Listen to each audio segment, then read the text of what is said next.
At Incognia, we work with a good percentage of the gig economy companies, specifically food delivery and ride hailing. And we saw a gap in the market in the sense of we didn't see any data, any survey, any put together information on what were the fraud trends for the current year and what were people expecting to see in the upcoming year. So we got together with our customers and other people that we know in the industry, and we ran this survey, and we'll talk about what the results were. We found some pretty interesting results, and we'll go through a couple examples. Felix will share some examples that he's seen at Bolt. I'll share some of the examples that I've seen working with customers in the industry, and then we'll finish with some Q&A. So I'll jump right into the agenda.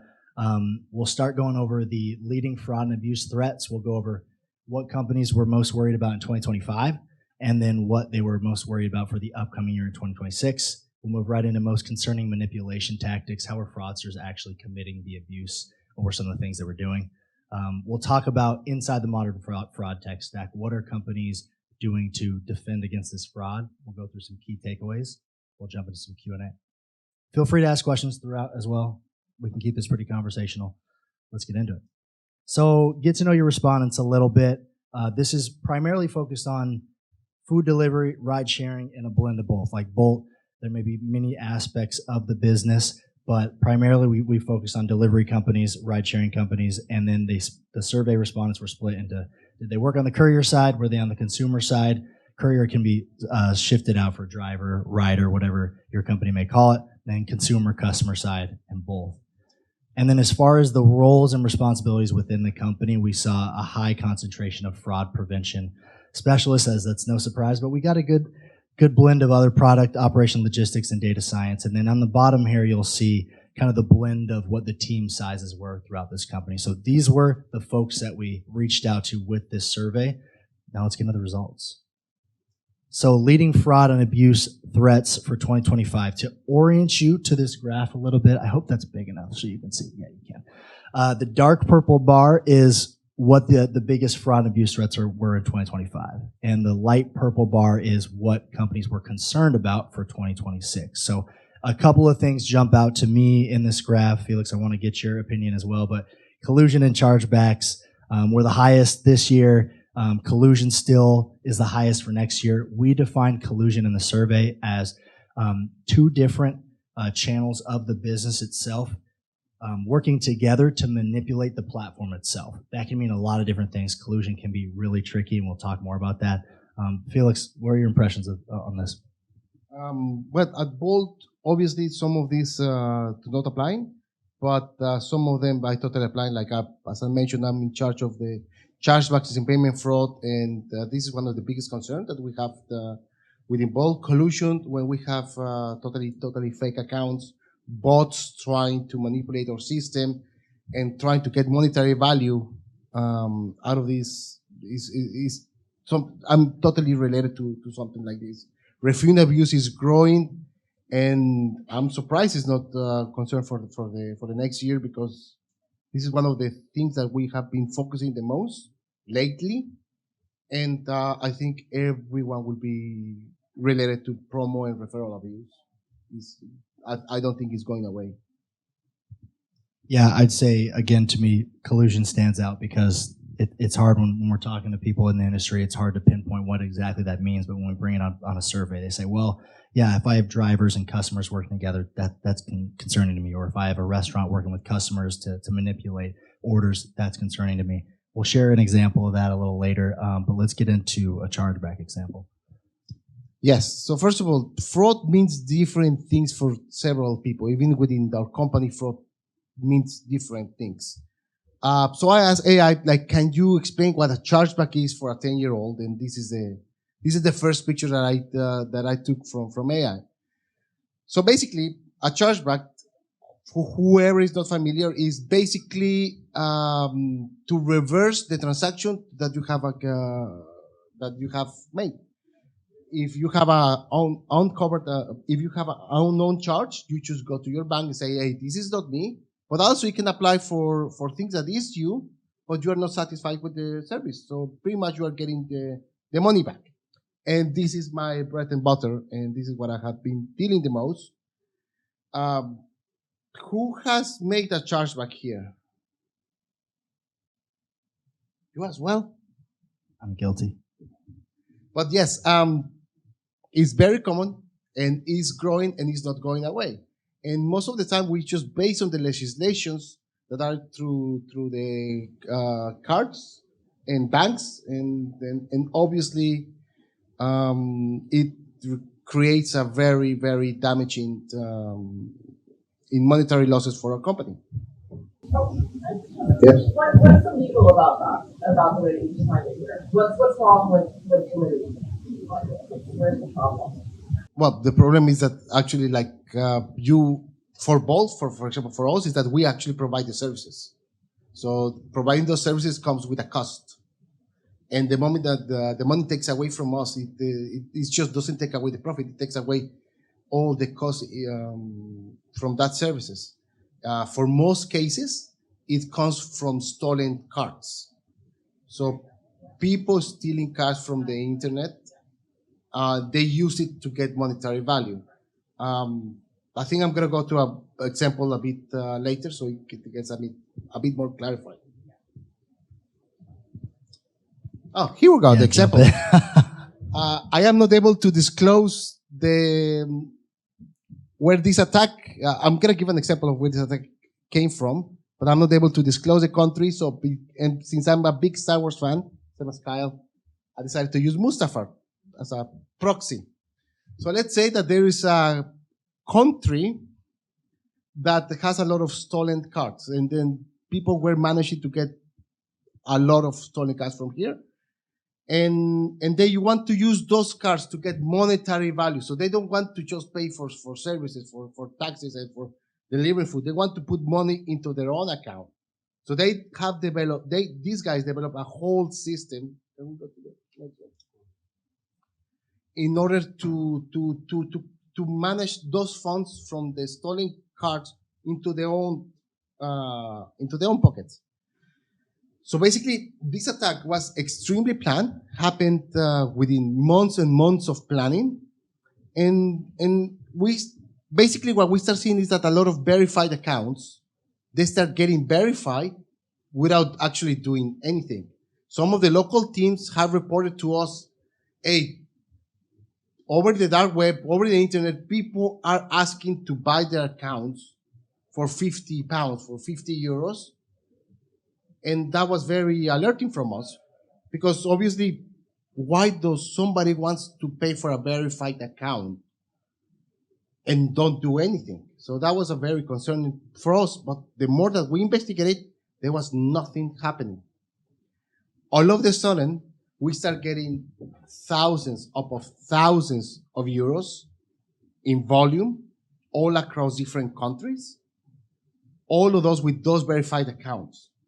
So obviously our anti-fraud system kicked in, and we started doing a challenge. What a challenge is that we started requesting the ownership of the bank towards those clients in order to verify that they're not stolen, but all of them were passing.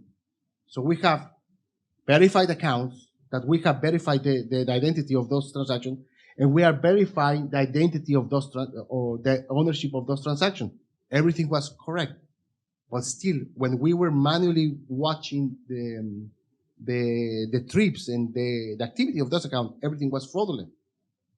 So this was a very, very weird scenario that, yes? Manually verified. So for some suspicious accounts, we challenge the verification of the account. For example, we will require you as a bold user to verify your face and your ID in order to continue using our services. But normal user will verify their account and then continue using your services. Those accounts were idle for months without doing anything. Yes. All of a sudden, those, yes.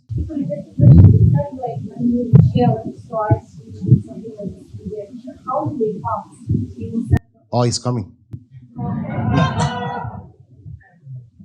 Because that's a good point. Like, yeah, of course, we do it on a risk base. Because obviously, exactly, like that's what I tell my boss, to tell everybody at Bold. We can solve fraud tomorrow. We just 3DS everybody, each transaction, and we ask the face verification to everybody. But obviously that's a lot of friction that we don't want to add. But what we do it in a more dynamic way, just to the most suspicious clients. Yeah. Okay, continue. Where I was, okay, so those verified accounts, they started doing, and I'm talking about hundreds of thousands of euros. This is not like your 50 euros transaction. Like this was a systematic attack, not just in one country, in several countries. And all of those transactions where we have no losses, like we technically could not have any losses because we were challenging the ownership of those transactions and they were passing. So at some point we decided like, okay, this is clearly fraud. We have to stop them. So pull the trigger after a few days. We decided to stop all those transactions from most of our country. And what happened is that we were expecting losses in the hundreds of thousands of euros. What happened is, and still we don't know what happened, is that what we suspect is that these fraudsters, they knew that that specific bank, that specific country will have an issue with the verification, and probably they have somebody inside their system who were allowing all the challenges to go through. An inside job. I really think it was an inside job because it's crazy what happened there. And again, we're not talking about 5,000, 10,000 euros. This was a systematic attack across extremely a lot of countries. And yet the monetary losses for both was zero. We lost zero amount in fraud, but at the same time, it was extremely way too suspicious for us to continue allowing all that volume into our app. We started refunding. We took a lot of measurements in order to prevent the losses. But then again, this is where the expertise of the fraud team comes from. At some point, you have to pull the trigger and don't trust in everything that looks legit. And yeah, this attack was short-lived, but this proves that these guys, they knew our system much better than we knew it ourselves. They knew that they needed a verified account. That's why they started buying months in advance those verified accounts. They knew that at some point, yes? Oh, I just have a question on the short-lived. For context, like how long is a typical one? It says short-lived at 5 days. And how long is a typical attack? We have hundreds of attacks. Some of them, you start seeing the volume they start testing the cars for 1-2 days, and all of a sudden they go all in a couple of days later. Some of the fraudsters, they decided to stay under the radar, probably just months, just trying to do a little bit of fraud. They think about the long term before we detect them. I don't know the typical account. We have so many. Yeah, and the severity of the attack is that short-lived period, 5 days, but it's really like a long attack if you think about it, where they're warming up accounts for months and months, and this is planned. And I know a lot of times I think I can be guilty of this, thinking fraudsters are just maybe not the most intelligent when they're going about these schemes, but they're extremely intelligent, and they're being creative, as we can see with this attack. What I want to say the attack was short-lived is that when they start doing actions in our platform. That's what I wanted to say. But yeah, anyway, yes, this was one of the examples that I have against chargeback that it really proves how these fraudsters really try to get monetary gains by knowing the system way better than we know it ourselves. Very good. Can you give us a hint on where it actually was? Not Mustafar? Where did this? No. Okay. I tried. Okay, I want to jump in with a fraud loop that we've seen at Incognia with some customers. This happens specifically on the food delivery side of things. And going back to collusion, how it's tricky, this is centered all around fake orders. So I'll start from the left here. How this collusion scheme happens is fake customer accounts are created at scale. And fraudsters can do this a number of ways. Easiest way, bypassing whatever the device ID you have internally. But they can get creative too. Use a technology called app cloners. They can use emulators. They can do a lot of different things to just create mini accounts. So these customer accounts were actually created from merchants themselves. So think of a restaurant, and then that restaurant was generating fake orders at scale. Each order they placed, they were placing them with a voucher. These were new account vouchers, so every single new customer account they had, $10 off the order. And then they were working with a network of couriers that would go and complete these fake orders. So the restaurant wouldn't actually cook any food. They would just pretend to cook the food. They're taking a cut. The couriers are getting paid for the fake delivery they make, and no food is actually delivered. And why this is malicious in the sense is, sure, the company is still getting paid for the delivery fee, if you will, but this is impossible to spot initially because it all looks normal. It's an order, it's a legit account, it's a legit delivery, but then the merchants are incentivized to hit a certain number of orders, and then they get bonuses, they get payouts. Then then the company itself is losing money on the vouchers themselves, and their growth metrics are not truly, they're actually being inflated because they're not true. And then in the worst case scenario, these orders are actually getting triggered for refunds. So now everybody's kind of losing, and it may not be this big loss at one time, but over time, this starts to chip away, and if you have multiple merchants doing this, it can be a really big problem. Curious if you guys have ever seen something like this at Bolts. Maybe you don't want to admit it, but... Obviously this is a problem for us, especially for the team taking care of delivery, because as you mentioned, everybody's losing. And in this case, it can be, you have the monetary loss. Obviously, that's the easiest to track. But one thing that people don't talk about it is that, and we have examples, is that you, by taking that kind of volume away from good clients, maybe that restaurant is not going to be available from good clients. Maybe your career metrics are going to be out of order because all those couriers are just doing that kind of fraud. So it's just a lot of small losses across the whole chain of events. But yeah, obviously we have this kind of issues. It's tricky spot on a daily basis because it looks legit all the way through. How we actually detected this example, we were working with a client, and what we saw was a high concentration of accounts in a specific location. So we were able to see, okay, there's a high concentration of orders. The couriers and the merchant are all in the same area, and they continue to create new accounts. We couldn't see that it was exactly collusion, but we could let the platform know, hey, you probably want to investigate this a little more. And when they looked more into it, yeah, there was some collusion happening. So let's move forward. We're going to look more into, and we talked about it a little bit there with app cloners, emulators, but how are fraudsters actually committing this abuse? What are some of their manipulation tactics? Another graph for you here. Again, the dark purple is this year, and then the light purple is next year. On the left side, you have the list of all the different tactics. This isn't comprehensive by any means, but this is what our respondents said were the most concerning. Last year, the top app cloning. It's interesting to me that it has come down. Is everyone familiar with what an app cloner is, or is this a new term for? So app cloners, essentially, there are legitimate and unlegitimate third-party apps that you can download from the app stores that will allow you to inject malicious code, if you will, and recreate a version of your app that allows a fraudster, just a user, to go in and do a number of things on your app. One is they're allowed to spoof their location using this app. One is they can bypass an IDV check. They can inject a photo. They can do a lot of things with an app cloner. So it's an issue. It seems pretty simple, but it can cause some big problems. But also what's interesting to me here is that app tampering code injection has increased severely, and bot and script automation has increased as well. But anything on this list that you think should be higher? Anything jump out to you, Felix?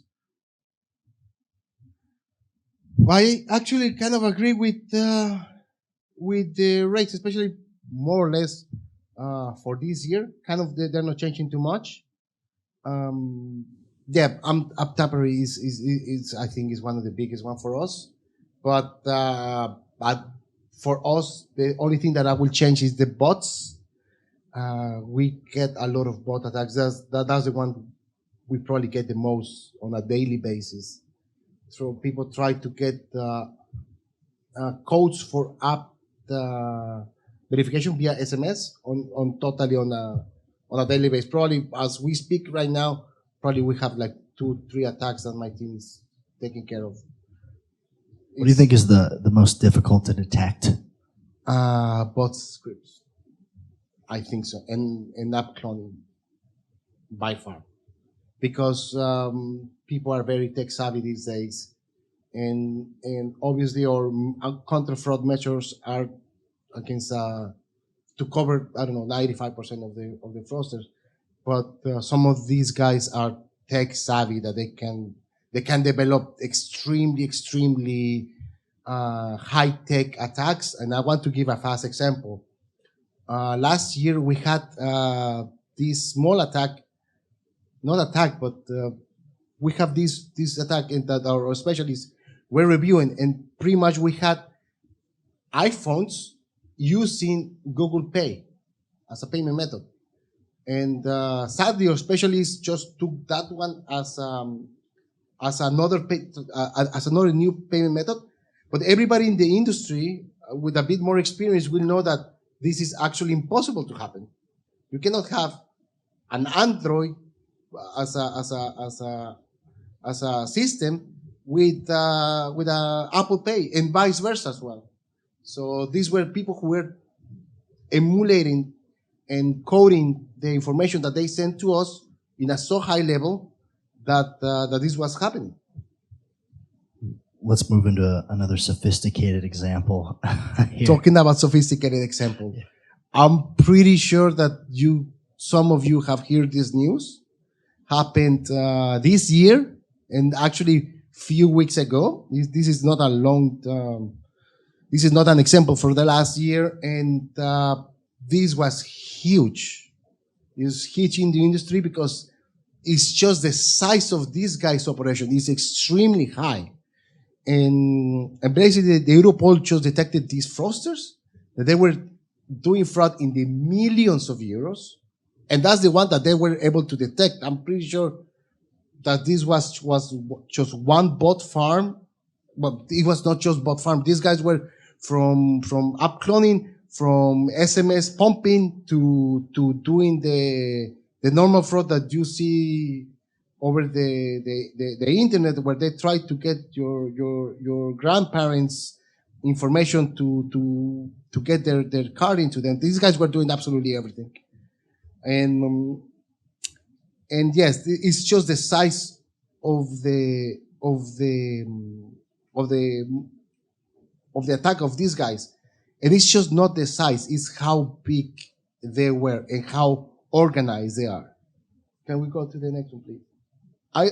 One of the developers at the fraud team, he said that he was working in a bank, and the infrastructure in the bank, it was not as good as this one. So these guys were professionals. They were dedicated. And obviously we were thinking about fraudsters like a guy in a basement with a very shitty setup. Like, look at these guys. Just look at the setup. The organizing of the cables means that these guys actually have the integrity to know what they're doing from A to Z. And yeah, I'm happy these guys got caught, but I don't know. Maybe these guys are the fraudsters from the attack that I was mentioning before. Maybe these guys are behind every single attack, not just for me, but maybe just for you, because the scope of these guys is so huge in so many ways that we don't know how big these guys are, who they are, or who they're working with, who taught them how to do all this setup. So it's just opens the door to us who was setting these kind of farms, bot farms, where to get the supplies, who taught them how to do fraud. Is it just one branch of a big network, which I think it is? But yeah, hopefully the authorities are investigating more about this.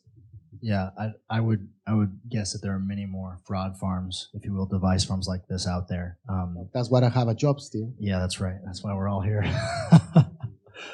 To go back to this graph, I want to talk more about app tampering, code injection. Interesting attack that we've seen related to drivers, couriers, Has anyone heard of shift grabber apps by chance? No. Okay. It's unique. So what this is technically focused on is couriers will work shifts when they do food delivery or even a ride hailing shift.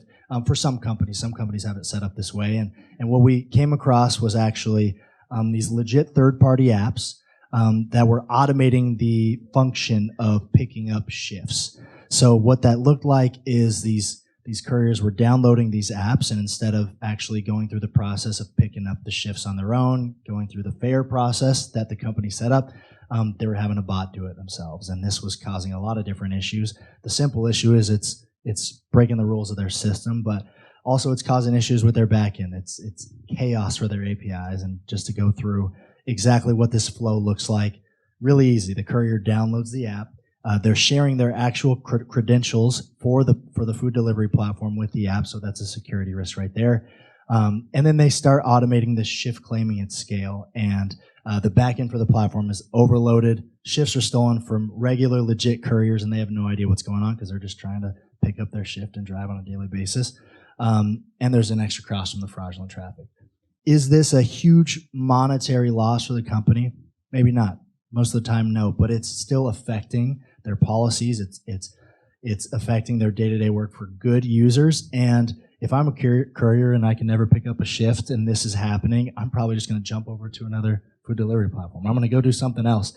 And this is just another example of how app automation is affecting the industry right now and things that we've seen. How we actually detected it when we were working with this customer is we have an SDK that's integrated into their app, and when they would call our API, we would realize, okay, there's no information that we're able to collect from our SDK, so we're missing some information here. Something is happening. Before this information gets passed to us, you should investigate this. And the more they investigated, they found that there are forums out there where the creators of these apps are selling these, and they're legit. They're approved by the app stores. So these are things that are out there that people should be aware of. Really interesting. True. Okay, rounding out here. I think we're okay on time.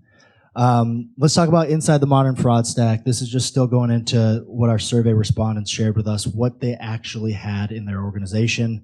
A couple things jump out to me here. Device ID is really high. Email and phone number verification really high. What is lower than I would hope, and obviously I'm a little biased here, but tamper detection and device integrity is just under 40, and under 50% of companies have something in place for that. I think it needs to be higher, because if you don't have some sort of device integrity solution in place, can you really trust the device ID? Can you really trust the location intelligence? The answer is no. What do you think should be higher on this list, Felix, or anything surprise you on what these fraud stacks are looking like today? Well, as I mentioned, I also work as well with car sharing, so that's when normal users can just book a car out of the streets, the markets that we operate. And again, I'm very biased here, but liveness detection is a big thing for me in this case. But that's focusing on the rental side. In everything else, I believe the government ID verification is one that is coming. And again, BIOS 3D secure authentication is it should be a bit higher as well. Liveness detection is when a company requests you to verify your face, and instead of being your face, you just input AI or input like all photos in order to don't make yourself like a live person. So basically, some companies, they require you to verify your face by moving your phones. Of these ones, which one has sort of from your perspective the strongest policy? Like not just what are companies using, but what's effective?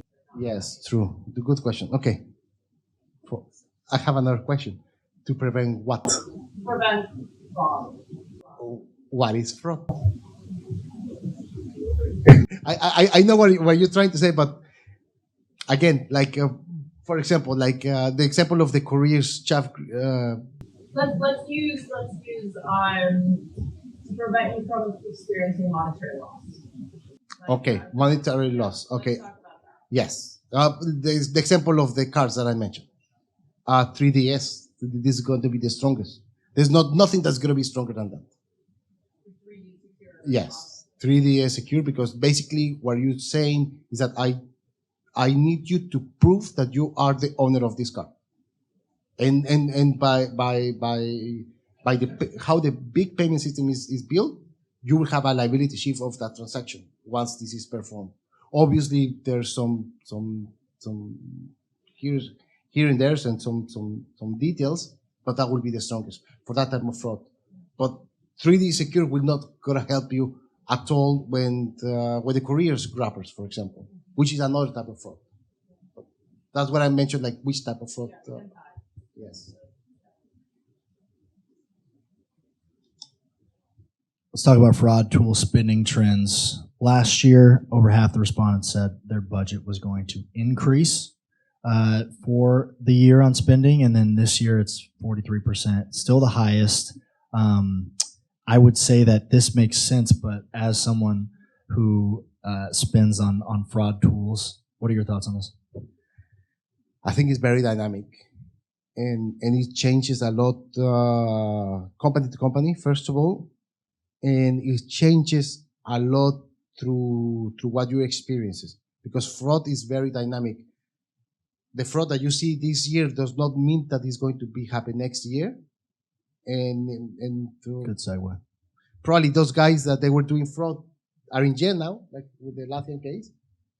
But maybe they're coming back in a couple of years. So it's very dynamic. You need to be adjusting constantly about the new fraud attacks that you will be having. And probably answer the question, do I need even to adjust that much? Yeah, I'd say that it's highly dependent on the fraud attacks themselves, as you said. They're constantly changing. We have here this 7 layers of different dynamic defenses that should be in place, but this is overwhelming. You wouldn't expect to have all this. You wouldn't expect to buy all this or build all this. It's got to be extremely personal to the company itself. And I've seen companies with half this have an extremely strong fraud team, or a company with all of this still get hit by fraud attacks constantly. So it's highly dependent, and as you said, it has to be dynamic. Is there a question? One thing I don't see here, and as someone who works for Incognia and who works for more teams in part, is behavioral biometrics. How you're typing, how you're interacting with the page. Have you used that? Has that been helpful? Yes, we have used it. This is actually one of the things that we have used it before. For one example is a user creates and adds a payment method within 3 seconds. That's not normal. So that's obviously about the script, and this is something that it should be used. And I totally agree with you. It gives you a bit of context for the user, but also it's not very hard to emulate for the pros fraudsters. It's just a script saying, okay, now here you have to wait 2 seconds extra. Sorry, one more question. The other thing that usually we are trying to is that fraudsters don't stop. If we block it, they're probably going to go to Google or somewhere. Yes. Right. Let's say that for example. Is there a how do I say it? Consortium in what every product works on? Every product has data sharing, but is there targeted data sharing that you guys have explored?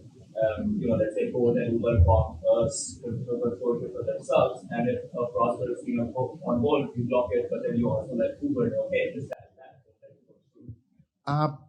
For ride hailing and delivery, because I don't work directly anymore with those two, but in the rental side, I actually have tried to talk to my competition, try to share but especially for car sharing, because the monetary losses are way too big, and as you said, fraudsters just change who they will be targeting.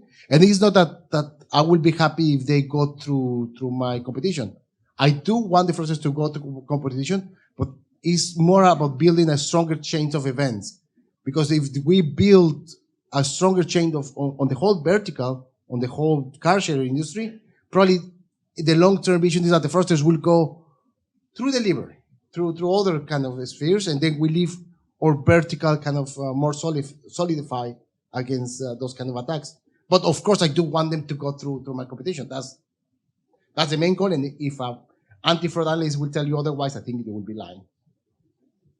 Yeah, in ideal world, this is a good business idea, honestly.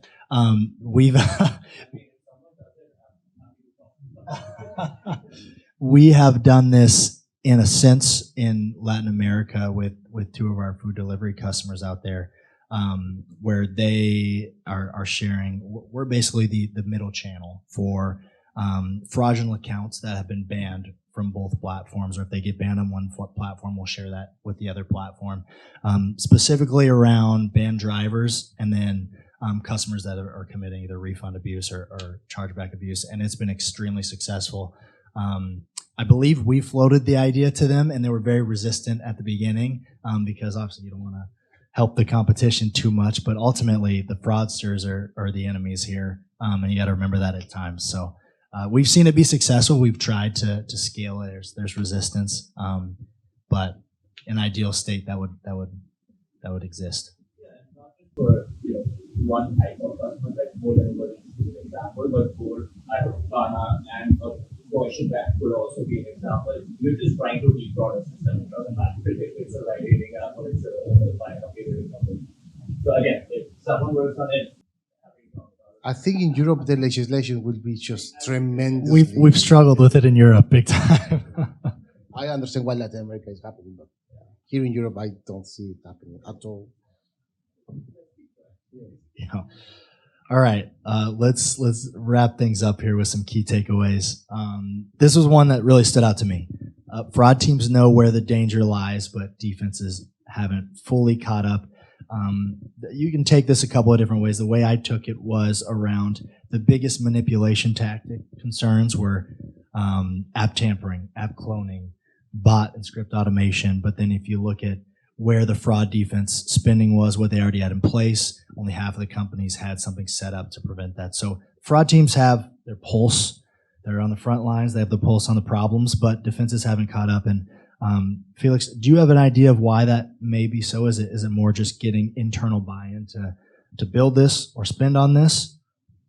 I think it's because most of the high management do not know what fraud is. I believe that's the root issue, and since they don't know what is it, they cannot spend resources on it. It's a very specific type of knowledge that requires a very specific type of mindset, and most of the high management just live in the bubble that all the orders are good orders. That's what I believe. Fair. It requires a certain skill of selling internally and actually being able to quantify what the problem is and how it'll affect. Okay, let's jump to the next one. This one's you. Building multi-layer trust is essential. So basically, I want to finish up by saying that the multi-layer trust is that you have to be able to trust the several parts of your system, all the flow. As I mentioned with the attack that I was mentioning, we didn't trust the user, so we verified the user. That's the action. We didn't trust the card itself, so we asked 3DS to the card. But in retrospective, what we should have been looking is at the device, because the device was changing, but everything was so easy to understand after the attack was done. So basically, you want to know, for us working with apps, we want to know who the user is, what is his payment, how trustworthy is the payment method, but also how trustworthy is the device. I think we're over time here, so I'll make this last one quick. Collusion continues to be the most difficult fraud to deal with. I think this is self-explanatory. It's tricky to spot. You need a lot of signals, and especially on these marketplaces where there's multiple sides to the marketplace, especially food delivery, where there's courier, restaurant, customer. It's difficult to spot, and you need defenses on all three sides in that case. And they need to communicate with each other. A lot of companies that we've worked with, the teams are completely siloed, and if they're siloed, there's no way they're going to see collusion like this happening. So it takes a group effort.